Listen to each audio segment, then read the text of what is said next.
مولد أحمد طه الهادي فيض من نور الرحمن أثنى الرحمن عليه في محكم آيات القرآن مولد أحمد. Bismillah, assalamualaikum warahmatullahi wabarakatuh. Alhamdulillahi wa kafa wassalatu wassalamu ala rasulil mustafa wa ala alihi wa ashabihi wa man ihtada amma ba'du. Apa kabar anak-anakku sekalian? Semoga Allah selalu melindungi kita dari segala macam penyakit, dari segala macam bencana dan segala macam hal yang buruk untuk diri kita. Nah, hari ini Ustadz akan menyampaikan pelajaran sejarah kebudayaan Islam atau yang biasa disebut dengan pelajaran SKI. Nah, biasanya tuh kalau pelajaran-pelajaran yang lain ya, itu kita lebih banyak menjelaskan, lebih banyak mengerjakan soal atau yang lainnya. Untuk di pelajaran SKI ini, karena ini adalah bentuknya sejarah kebudayaan Islam, jadi kita mempelajari sejarah. Apa sih yang kita pelajari dari sejarah? Nah, itu dia. Sejarah, apa sih manfaat kita? Kayak, kita ngapain mempelajari sejarah gitu kan? Itu kan masa lalu. Oh, enggak. Karena sejarah yang kita pelajari adalah sejarah kebudayaan Islam. Dan itu sangat penting untuk diri kita dan penting untuk agar kita itu memiliki suatu kebanggaan terhadap Rasulullah SAW yang sudah berjuang mempertaruhkan hidupnya, nyawanya, keluarganya, hartanya untuk kemuliaan agama Allah, yaitu Islam. Nah, sebelum kita masuk ke dalam pelajaran, Ustadz ingin menceritakan sebuah kisah tentang Nabi Muhammad SAW yang tidak ada di dalam kitab atau dalam buku SKI kelas 4 ini. Nah, ceritanya adalah tentang Rasulullah Nabi Muhammad yang pergi safar bersama dengan kelompok berdagang Abu Thalib ketika Nabi Muhammad berumur 12 tahun. Nah, ketika berumur 12 tahun, di Jazirah Arab itu belum ada yang tahu. Tidak ada yang tahu bahwa Nabi Muhammad adalah utusan Allah Subhanahu wa Ta'ala. Nah, ketika Nabi Muhammad berumur 12 tahun, Nabi Muhammad pergi bersama Abu Thalib. Abu Thalib adalah pamannya, yaitu bapaknya atau abinya Ali. Ali adalah sepupu Nabi Muhammad SAW. Nah, ketika mereka safar nih, bersama kelompok Abu Thalib ya ramean. Wah, mereka banyak. Karena kelompok berdagang di Arab Saudi sana, di Jazirah Arab sana dulu itu bergerombol sangat banyak. Mereka jalan menuju Syam. Di tengah perjalanan mereka beristirahat di sebuah pohon. Nah, di sana ada seorang pendeta dari Nasrani yang melihat kelompok tersebut. Kelompok Abu Thalib yang sedang beristirahat di sebuah pohon, dan pohon tersebut seperti merunduk, seperti melindungi mereka, seperti mengayomi atau seperti menaungi mereka.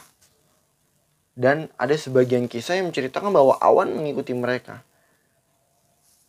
Di sana pendeta tersebut tahu bahwa akan ada nabi di masa itu yang datang dari Jazirah Arab. Dan di sana adalah salah satu tanda kenabian. Lalu pendeta tersebut mengajak kelompok-kelompok Abu Thalib tersebut untuk makan. Nah, ketika mereka dihidangkan makanan, pendeta itu melihat-lihat sekeliling. Kok gak ada ya tanda-tanda kenabian? Kok tidak ada? Lalu akhirnya pendeta tersebut bertanya kepada kelompok Abu Thalib itu. Hei, kalian semua, apakah masih ada yang tidak ikut makan bersama kita di sini, bersama kalian di sini? Kata pendeta tersebut. Lalu dijawab oleh kelompok Abu Thalib, masih ada satu orang. Itu anak kecil. Di luar sedang menjaga unta-unta kita, katanya seperti itu. Lalu pendeta tersebut keluar menuju Nabi Muhammad SAW. Ketika pendeta tersebut keluar, lalu pendeta tersebut memanggil Nabi Muhammad. Hei anak kecil, kemari, katanya. Seperti itu. Di sana Rasulullah Nabi Muhammad masih berumur 12 tahun. Nah, lalu pendeta tersebut melihat Nabi Muhammad, melihat ciri-ciri beliau. Dan ternyata dari mata, alis, wajah, dan dari struktur badan sama persis seperti apa yang dikatakan oleh Injil dan Taurat.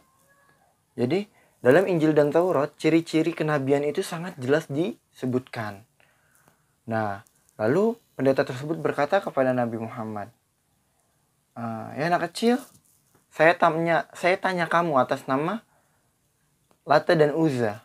Lalu Rasulullah berkata, lalu Nabi Muhammad berkata, jangan tanya saya atas nama Lata dan Uzza, karena saya tidak menyukai itu.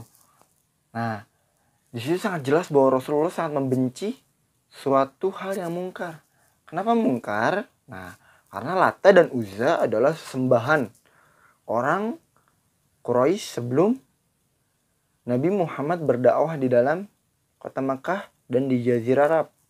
Di sana, Lata dan Uzza adalah patung yang berada di dekat Ka'bah, dan dia menjadi sesembahan kaum kafir Quraisy. Nah, dan di sana pendeta tersebut tahu bahwa anak kecil umur 12 tahun saja mengingkari hal itu. Berarti jelas ini adalah suatu tanda-tanda kenabian.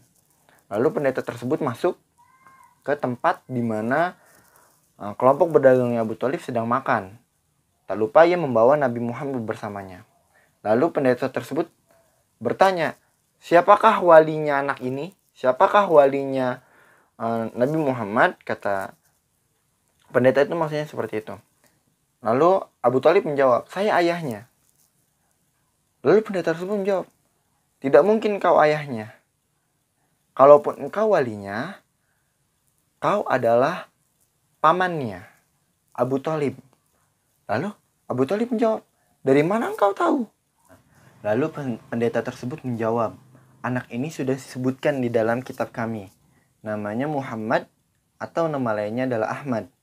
Bapaknya bernama Abdullah. Meninggal ketika dia 6 bulan berada di dalam kandungan ibunya. Ibunya meninggal ketika ia berumur 6 tahun. Dan sekarang ia berumur 12 tahun dirawat oleh engkau, Abu Thalib, pamannya. Lalu Abu Thalib menjawab, dari mana engkau tahu ini? Abu Thalib sangat bingung di sana. Lalu pendeta ini menjawab lagi, dialah orang yang Allah takdirkan menjadi nabi terakhir. Maka bawalah ia pulang sebelum orang-orang Yahudi tahu bahwa nabi terakhir turun dari keturunan Arab atau muncul dari keturunan Arab. Kalau kaum Yahudi tahu hal tersebut, maka anak ini akan dibunuh oleh kaum Yahudi. Oke, demikianlah kisahnya, ciri-ciri kenabian Nabi Muhammad SAW. Oh iya, sebelumnya kenapa sih kok kaum Yahudi ingin membunuh Nabi Muhammad? Ya, karena kaum Yahudi terobsesi karena dia ingin Nabi terakhir itu muncul atau turun dari keturunan Bani Israel, dari keturunan kaum Yahudi tersebut. Nah, selanjutnya kita akan masuk ke dalam pelajaran, yaitu sejarah kebudayaan Islam. Ayo, anak-anak semuanya yang sudah membeli atau yang sudah memiliki buku ini, silakan dibuka bukunya. Kita masuk kepada halaman pertama, halaman 1, tentang dakwah Nabi Muhammad Sallallahu Alaihi Wasallam. Nah, kita masuk ke bagian A dulu. Untuk kali ini kita masuk ke dalam bagian A. Nah, di bagian A ini adalah perintah untuk berdakwah. Jadi perintah pertama kali untuk berdakwah Nabi Muhammad untuk menyerukan atau untuk mendakwahkan Islam. Nah, setelah peristiwa turunnya wahyu yang pertama. Nah, wahyu yang pertama adalah surat Al-Alaq ayat 1 sampai ayat 5. Dan insya Allah kalian semua sudah menghafal surat tersebut. Setelah peristiwa turunnya wahyu yang pertama, Nabi Muhammad SAW tidak langsung menerima wahyu-wahyu berikutnya. Jadi tidak langsung tuh Nabi Muhammad menerima wahyu-wahyu yang lain.